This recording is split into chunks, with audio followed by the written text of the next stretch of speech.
What's poppin', y'all? I go by Brose. I run an independent label called Blessed Entertainment.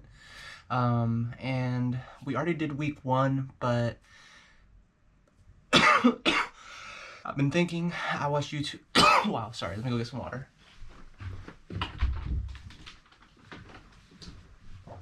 Cheers. Alright. So, I had already done week 1, but I decided to, well, I didn't decide anything. I just been thinking about it. Like, I looked at it, I'm like, alright, that's cool, you feel me? And again, this is me showing you the raw shit, like, just behind the scenes, like, the decisions, I'm a Libra, so my birthday's October 6th, so I'm very back and forth, like, until I see it or until I'm like, okay, that's it, like, we're sticking to that, you feel me? Like, I'm like just all over the place, you feel me? And so honestly, that goes into a lot about what I'm gonna say, how I've been feeling the last few days. I've been feeling like a little gray cloud over my head, but luckily we're getting past that, you know what I mean? Just a lot of just doubt, insecurities, and lack of discipline, you know what I mean? And so, for example, like today I had the whole day to myself. Well, my girl was here, but she's been working, and like as prime example, like she's been cooking up her jewelry, going on whatnot, and then like flipping it. You feel me? But she's cooking up all day, and I'm like, yo, I'm out here. Like I gotta walk my dogs and shit, so that's like no biggie. Like, but like I took my dogs on a long walk today, and then I came home knowing I had to do this. I had to talk to you guys and like do the new angle, because this is where we're gonna talk from now on. Like this is how I'm gonna look at you guys, and this is gonna be the consistent spot, you feel me? So I can just come in, press record, and be like, yo, what up, you feel me? Versus like having to set up a tripod, and like this is just making things a lot easier. And I learned that from Atomic Habit, you feel me? That's a great book by James Clear, and he just talks about building little habits to make everything a lot easier. But either way though, one of my favorite words is accountability. So that's what I'm doing right now, just holding myself accountable and being like, yo bro, you say you want to lock in, you want to get these beats out to like good artists, make good songs, and build a good repertoire, and like just create a good catalog.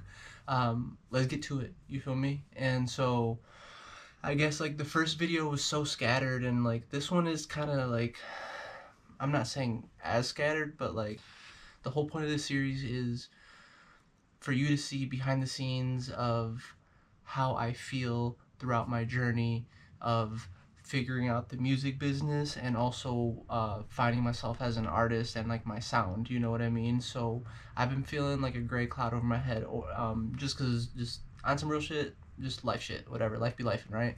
And so not only that, but it's like I'm getting all these new toys. I got like the guitar, I got the marimba, the xylophone, you feel me? And I'm like, I got the 404, and so it's like, I got the flute, and it's like, I have all these toys, and it's like, am I spreading myself thin, creatively? Am I spreading myself thin creatively by learning all these new instruments and not sticking to sampling?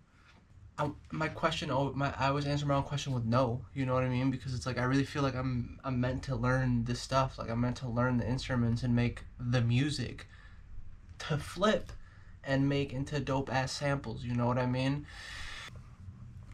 I've been making beats for quite a while now, and mainly sampling, and I've always sampled vinyl. I started on vinyl and going on YouTube and all that, you know what I mean? And I've recently switched to the other side, and I wanted to start making samples. I've never been confident in my samples, and I'm just pushing myself to get out of my comfort zone. So Blessed to Cook Volume 1 dropped a few weeks back. Blessed to Cook Volume 2 is out now on Blessed Entertainment. It is completely different switch up from the first one sonically. First one was more jazz-esque, soft shit, you feel me? Blessed to Cook Volume 2 is a lot of synths, a lot of just trap loops, some hard shit, you feel me? And I've been in a rock and a hard place creatively, because I think that I have to make only soul loops, soul sample loops, or jazz loops, because I want to make really good ones of that. So I'm like, I only have to make that. and then I feel like I'm not allowed to make trap shit or like just fun shit that I like to make, you know what I mean, because I'm trying to hone in on this one sound. And moving to LA, I found out a lot about the business.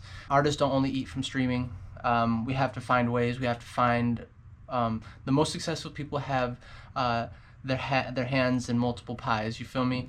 And so with that being said, it's like, yo, as an artist, you have to think yourself as a business. You know what I mean? And yeah, we could sell beats on BeatStars, do this, all that. You know what I mean? But it's like, yo, I genuinely like to build with people, and like transactions are transactions. You know what I mean? Like whatever. But it's like we got no placements, or we don't have any major placements. We don't got none crazy. So it's like, yo, we're on the playing field. You feel me? So it's like, I'm not about to charge another player that is at the same level of the playing field as me just for me to make $100. You know what I mean? It's like, yo, I'd rather build with you, create something dope, and then try to monetize that final product. You know what I mean? That final product being a song. And with that, we can pitch it to sync libraries. We could license it out to video games. We can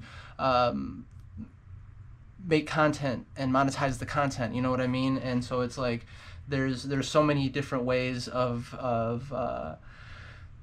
I've found a lot out about the business.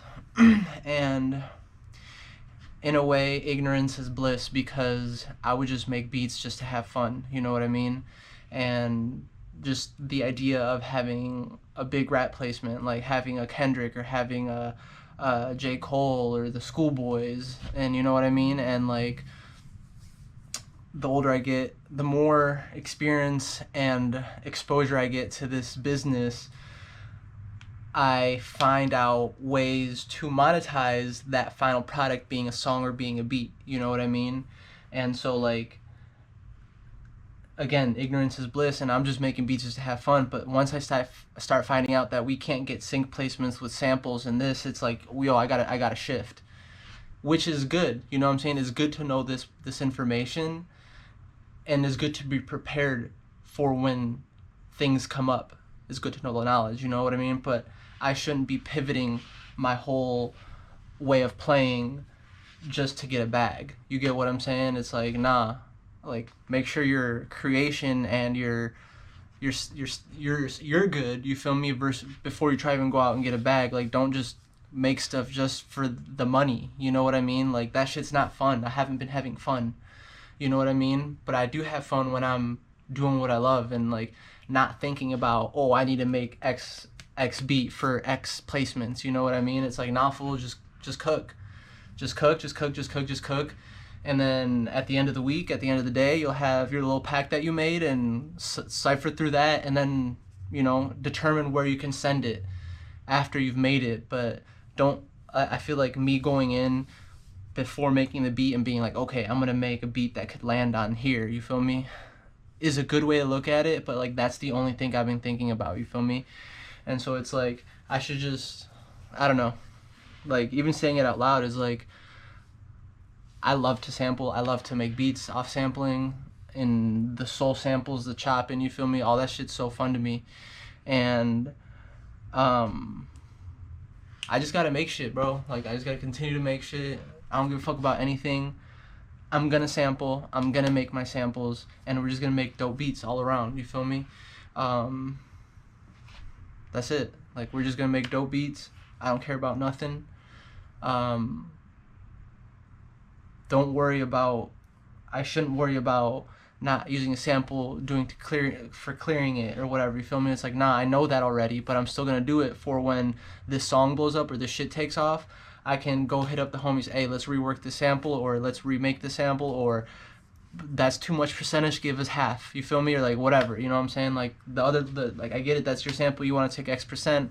We're the ones bringing exposure to your song again and bringing it back to life and getting new audience to listen to who you are originally. So in reality, you shouldn't be taking this much percentage. We're doing each other a favor here. You know what I mean? And it's like, learning about negotiating and being prepared for when these moments arise is all I should be worried about. I shouldn't be worried about, I shouldn't use a sample. You feel me? It's like, nah, fool, like, honing on the skills of the piano, the guitar, the instrumentation, but at the same time bust out beats to get this shit out to the people that I need to get it out to. You know what I mean?